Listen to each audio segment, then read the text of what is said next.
Hello students, मैं doctor निशा गोयल से आचार्य राजनीति विज्ञान आरडी गर्ल्स कॉलेज भरतपुर। हम लोग पढ़ रहे थे बीए पार्ट सेकंड के सेकंड पेपर में संघात्मक व्यवस्था। आज हम देखेंगे भारतीय संविधान के एकात्मकता के लक्षण। संविधान द्वारा शक्तिशाली केंद्र की स्थापना की गई है।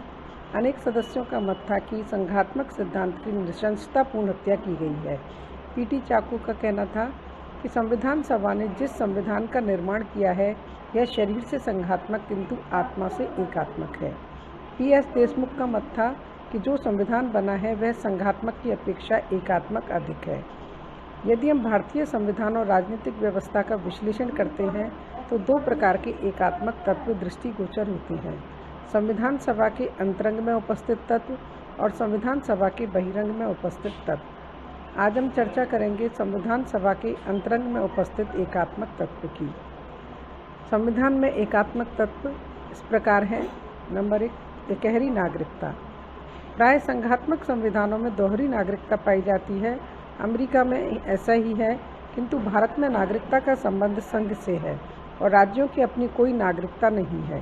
प्रत्येक भारतीय को संपूर्ण भारतीय क्षेत्र में समान अधिकार प्राप्त हैं। यद्यपि संघात्मक सिद्धांत के प्रतिकूल है, किंतु भारत की एकता को बनाए रखने की दृष्टि से उसे आवश्यक समझा गया। शक्तियों का बंटवारा केंद्र के पक्ष में है। केंद्र को राज्यों की अपेक्षा अधिक शक्तियां दी गई हैं और संविधान द्वारा महत्वपूर्ण विषय संघ सूची में रखे गए हैं। संघ सूची में 97 विषय हैं और इन पर केवल संसद ही कानून बना सकती है। समवर्ती सूची में 47 विषय हैं।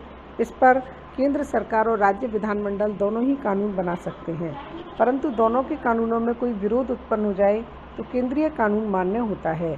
राज्य द्वारा निर्मित कानून निरस्त माना जाएगा। राज्य सूची, इस पर राज्य विधानमंडल कानून बनाएगा, किंतु विशेष परिस्थितियों में संसद इन विषयों पर भी कानून बना सकती है।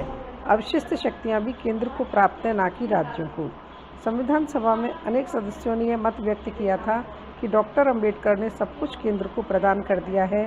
संविधान निर्माताओं ने देश में उस समय विद्यमान आर्थिक राजनीतिक परिस्थितियों को देखते हुए शक्तिशाली केंद्रीय सरकार की अनिवार्यता अनुभव की थी। जैसा कि के.एम. मुंशी ने कहा था कि तथ्य यह है कि भारत के महान दिन वे थे जबकि देश में शक्तिशाली केंद्रीय शक्ति थी, और सबसे बुरे वे दिन थे जब केंद्र को प्रांतों की शक्ति द्वारा कमज़ोर किया जा रहा था और उनकी अवज्ञा हो रही थी। संविधान निर्माता ये जानते थे कि आज विश्व में केंद्रीकृत सरकारों के निर्माण की प्रवृत्ति है और भारतीय संघ में भी केंद्रीय सरकार को शक्तिशाली बनने से रोकना अनुचित होगा। डॉक्टर अंबेडकर ने स्वयं कहा था कि मैं सन 1935 के अधिनियम द्वारा स्थापित केंद्र से भी अधिक शक्तिशाली केंद्र की स्थापना के पक्ष में हूँ। इस प्रकार भारतीय संविधान एक अत्यंत शक्तिशाली केंद्र की स्थापना करता है। नंबर 3, संघ और राज्यों के लिए एक ही संविधान। प्राय संघीय व्यवस्था में राज्यों के संविधान संघ से पृथक होते हैं, लेकिन भारत में संविधान के अंतर्गत संघ के संविधान के साथ साथ राज्यों के संविधान भी सम्मिलित हैं। भारतीय संघ की इकाइयों को अमेरिका के राज्यों और स्विस कैंटनों की भांति पृथक संविधान के निर्माण का अधिकार नहीं है। नंबर 4, केंद्रीय सरकार राज्यों की सीमाओं में परिवर्तन में समर्थ। अमेरिका या ऑस्ट्रेलिया के संघ में इकाई राज्यों की सीमाओं में उनकी सहमति के बिना परिवर्तन नहीं किया जा सकता, किंतु हमारे संविधान के अनुच्छेद 3 के अनुसार संसद को यह अधिकार है कि वह किसी राज्य से उसका कोई प्रदेश पृथक करके या दो से अधिक राज्यों को मिलाकर नया राज्य बना दे, किसी राज्य के क्षेत्र में फल में कमी या वृद्धि कर दे, राज्यों की सीमाओं तथा उनके नाम बदल दे। इसके लिए यद्यपि राष्ट्रपति संबंधित राज्य के विधानमंडल के विचार मालूम करते हैं, लेकिन इन विचारों को स्वीकार करना या ना करना राष्ट्रपति की इच्छा पर निर्भर है। नंबर 5, एकीकृत न्याय व्यवस्था। संघ प्रणाली में संघ और राज्यों के कानूनों को लागू करने के लिए दोहरी न्याय व्यवस्था आवश्यक समझी जाती है। भारतीय संघ में अमेरिका की तरह दोहरी न्याय व्यवस्था का प्रबंध करने के स्थान पर न्याय व्यवस्था को एकीकृत कर दिया गया है। नंबर 6, संकट काल में एकात्मक शासन। हमारे संविधान में राष्ट्रपति को अनुच्छेद 352, 356 एवं 360 द्वारा संकट काल की घोषणाएं करने का अधिकार है। अनुच्छेद 352 के अंतर्गत राष्ट्रीय संकट काल के समय संसद को राज्य सूची में वर्णित सभी विषयों पर कानून बनाने और राज्य पर सभी प्रकार के प्रशासकीय नियंत्रण प्राप्त हो जाते हैं। अनुच्छेद 360 के अनुसार राष्ट्रपति वित्तीय संकट की घोषणा कर सकता है। राज्यों में संवैधानिक संकट के समय जो अनुच्छेद 356 के अंतर्गत होता है, राज्यपाल केंद्रीय सरकार के एजेंट के रूप में राज्य का शासन चलाता है और उस समय संसद उस राज्य के लिए कानून बनाने का अधिकार रखती है। नंबर 7, महत्वपूर्ण विषयों के संबंध में एकीकृत व्यवस्था। अधिकांश संघ राज्यों में दोहरा शासन, दोहरी न्याय व्यवस्था, दोहरी उच्च नागरिक सेवाएं, दोहरा लेखा परीक्षण इत्यादि होती हैं, किंतु भारतीय संविधान द्वारा उन समस्त महत्वपूर्ण विषयों के संबंध में जो राष्ट्र की एकता बनाए रखने के लिए आवश्यक है, एकता स्थापित करने का प्रयत्न किया गया है। अखिल भारतीय प्रशासन तथा पुलिस सेवाओं की व्यवस्था की गई है और इन सेवाओं के सदस्य राज्यों में मुख्य प्रशासनिक पदों पर नियुक्त किए जाते हैं। राज्यसभा के 2/3 बहुमत से पारित संकल्प के द्वारा अन्य अखिल भारतीय सेवाएं भी स्थापित की जा सकती हैं। भारत के नियंत्रक महालेखा परीक्षक के अधीन भारत की लेखा परीक्षा और लेखा सेवा का आयोजन होता है। निर्वाचन आयोग की नियुक्ति राष्ट्रपति के द्वारा की जाती है और आयोग संसद के साथ साथ राज्य विधानमंडलों के निर्वाचनों को भी संपन्न करता है। दीवानी तथा दंड संबंधी कानून संहिताबद्ध हैं और पूरे देश पर लागू होते हैं। उनकी एकरूपता कायम रखने के लिए उन्हें समवर्ती सूची में रखा गया है। नंबर 8, राज्यों के राज्यपालों की नियुक्ति राष्ट्रपति द्वारा।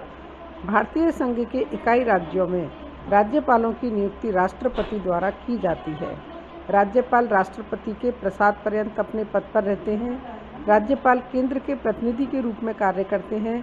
राज्यपाल द्वारा इस प्रकार से केंद्रीय सरकार का राज्यों पर प्रत्येक स्थिति में पूर्ण नियंत्रण रहता है। राज्यपाल की नियुक्ति किए जाने की यह विधि संघात्मक सिद्धांतों के प्रतिकूल है। 9, आर्थिक दृष्टि से राज्यों की दुर्बल स्थिति। संविधान द्वारा वित्तीय दृष्टि से राज्य केंद्रीय सरकार पर निर्भर बना दिए गए हैं। केंद्र द्वारा राज्यों को विभिन्न प्रकार के अनुदान आदि दिए जाते हैं और इस आर्थिक सहायता के कारण केंद्र राज्यों पर छाया रहता है।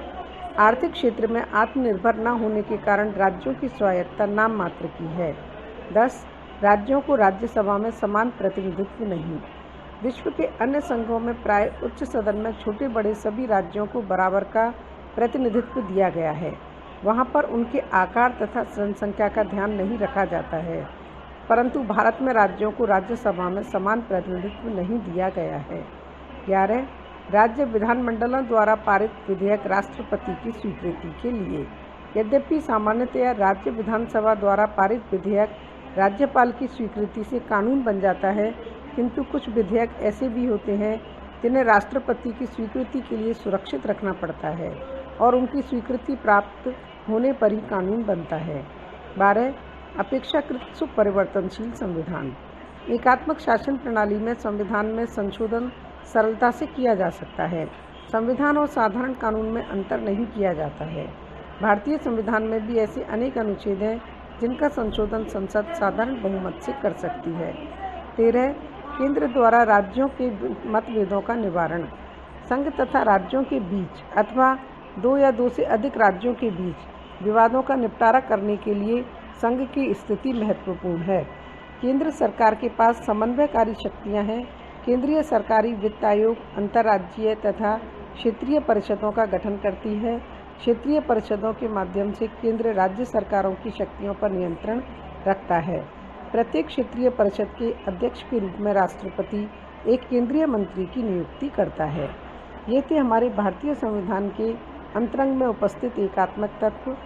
अगले लेक्चर में हम देखेंगे भारतीय संविधान के बहिरंग में उपस्थित एकात्मक तत्व और भारत में संघवाद व्यवस्था की प्रकृति किस प्रकार की है। धन्यवाद।